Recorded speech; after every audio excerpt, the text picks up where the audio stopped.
Welcome to Java, and thank you kindly for joining. It's June 3rd, 2025. It is also Tuesday. No jokes about tacos today, at least. I'm going to be going over a couple of things, the jolts which would lead the markets today, and that is as far as jobs. Now, there's quite a bit going on in the surface, an awful lot of distraction. We're going to peel through quite a bit of this in our summary today and try to see if I can add a little bit of clarity to what's going on. Now, had a couple of difficulties this morning, so my apologies in this being a little bit later, but let's get right into what's going on in the markets.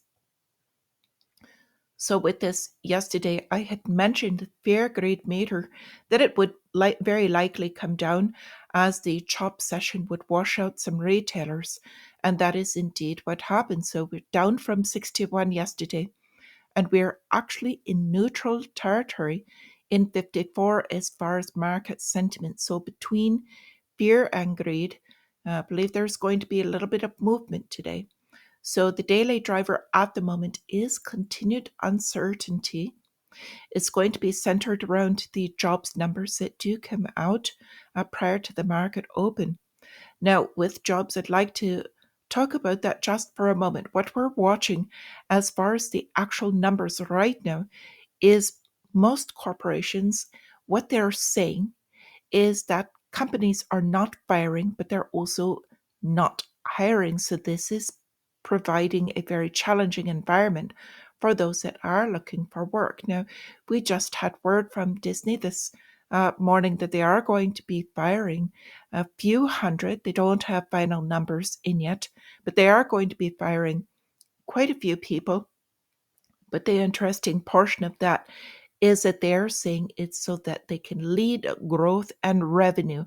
So, what does this mean? It means they're cutting their expenses again, as we've seen multiple other corporations doing in a lead up to this. So, we've got a lot of uncertainty with the corporations as well, companies that are not sure which direction this is heading, and they're still trying to hold on to their labor force. Now, United States futures falling as OECD is cutting global growth outlook. Now, OECD stands for the Organization for Economic Cooperation and Development. Now, chopping the forecast because they're saying that the United States, they downgraded them 3 months ago, but on their global growth, the manufacturing is contracting. And indeed, this is beginning to spread. We'll talk about that a little bit. Now, Bank of Japan are hinting at the likelihood of continuing to cut their bond buys. This means they will be buying back less of their debt. They've still got inflation issues, and we're still keeping them on the radar as far as what could happen in market moves. So the other large one we're watching that's a little below the radar for most is private credit. Now we're hearing more and more about them, and that private credit could amplify the next financial crisis. A study finds, now this has been out for some time, and it's because our numbers are not necessarily reported, but we've got a related story about Blackstone, one of the largest private credit companies globally and in the United States. They are massive, and they are restructuring with two of their largest rivals. So that could have a very definite effect as well. We've got also an order by the United States administration to bring in the best deals as far as the trades by Wednesday with other countries, pardon me. They may as well be corporations because they're operating as them. Now, he's ordering them to come in with their best deals by Wednesday. They want to do their 90 deals by 90 days. And this is a push to kind of head into that. So I want to bring up a couple of other things that are affecting in this background that we are watching. The first is the 10-year yield. Now, 4.42, it's dropped a bit since yesterday. So a little bit of money going back into bond purchasing, but we're watching this level out. And in my opinion, between yesterday and today, not so frightening. The moves are kind of a balancing act again. We've got the relative strength of the dollar up slightly. Now, the real strength of purchasing power of the US dollar is in decline. In fact, there are several that are saying, of large banks saying, that it is set to plummet an additional 8-9% through the rest of this year. So you're going to lose 9% on cash that you hold this year. Now, that being said, I do still recommend you hold enough for an emergency fund. You just have to understand that that amount is going to lose money and then balance it out with investments on the other side. So we've got US stock set to open actually level, possibly in the red by the time they come out. These are showing green at the moment, but we've got the volatility index is rising. We've also got gold in a fluctuation, did really well yesterday, and silver actually got close to another breakout. So we've got the futures showing a bit of weakness with all of this. So another chop session today. We're going to watch those jobs numbers because that could have large effect, and very headline driven again. So chopped yesterday, kind of as we expected, and more of the same for today. We've got cryptocurrencies recovering again slightly. I don't think this is going into another massive run, but Bitcoin is above 105,000. So we'll see if it can maintain above this level. If it does, it could run, but also kind of showing a little bit of weakness here if it doesn't break out of it. So a little bit of caution with that on cryptocurrencies, not to make any major moves on that. So got a lot more to cover. As far as the calendar, we are getting the factory orders job openings at 10 a.m. And then Fed president speaking again, going to come out with their narratives. Tomorrow morning, prior to the market open, we're getting ADP employment. So those are going to be what we're mainly watching. We are also, for the real economy, and globally, they are watching the American consumer. So this is really a global question here. What on earth is going on with the American consumer? Because they are the main driver of all global economies. And this is also why all of these trade wars are so significant. So going into this, want to go back to the United States manufacturing. Slowing as the tariff uncertainty drives contraction. Well, this isn't altogether true. There have been multiple factors that are driving the contraction in manufacturing. Hence the reason this is the third month in a row. So contraction started prior to these tariff wars. So as much as I want to point the finger at something, this is something that has gone on for a bit. Now we've also got many companies are lowering their expectations going forward. They're pulling their guidance, and this is because they're uncertain with all of these manufacturing pullbacks.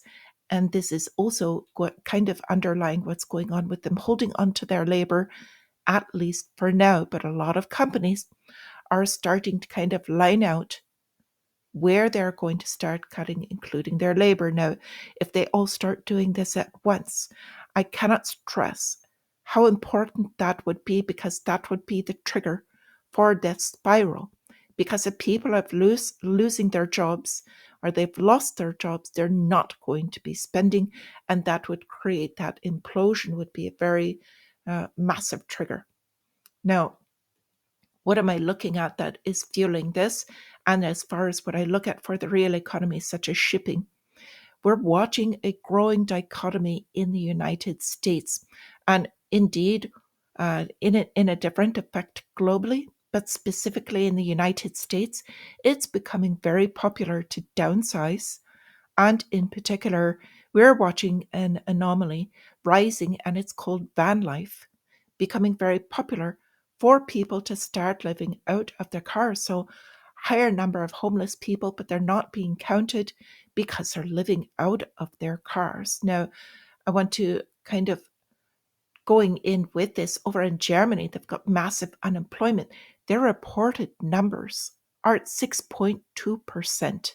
So, this is just, it's going to increase from here, but this is a massive number, and that could hit their economy as well because they're not, again, spending. So as they don't spend, that kind of drives revenues lower for companies. They lay off more people. As they lay off more people, people spend less. Now, dollar sliding, this is the US dollar, by the way, to a 3-year low. Now, it's recovered a bit this morning, but the dollar, as I said, is going to continue to lose strength. We've got, because of this, kind of the balancing out that we're watching in the shift.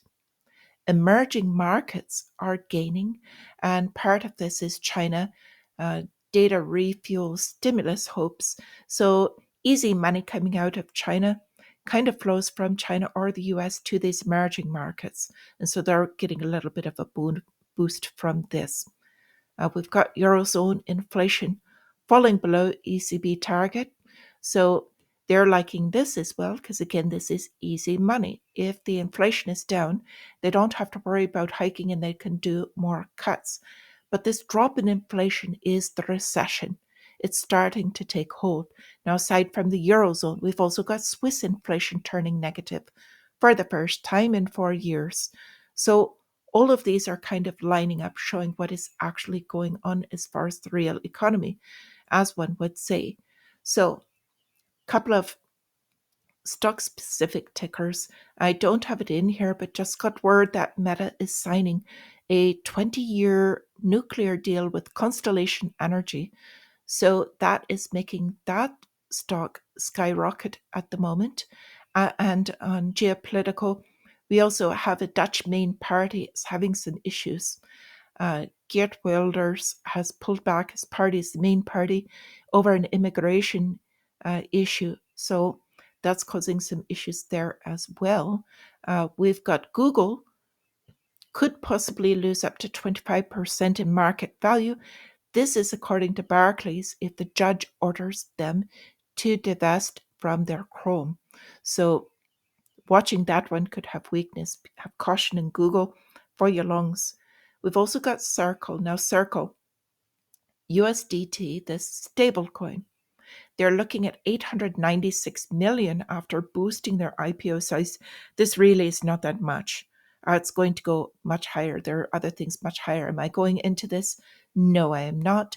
It's a stable coin and I am not interested. But if you so choose, just to understand that's what's going on here, could also plummet very rapidly, as it is not the only one in the game. Now, we've got United States poised to become global crypto hub after the regulatory breakthrough. They're talking about the Genius Bill if that comes through.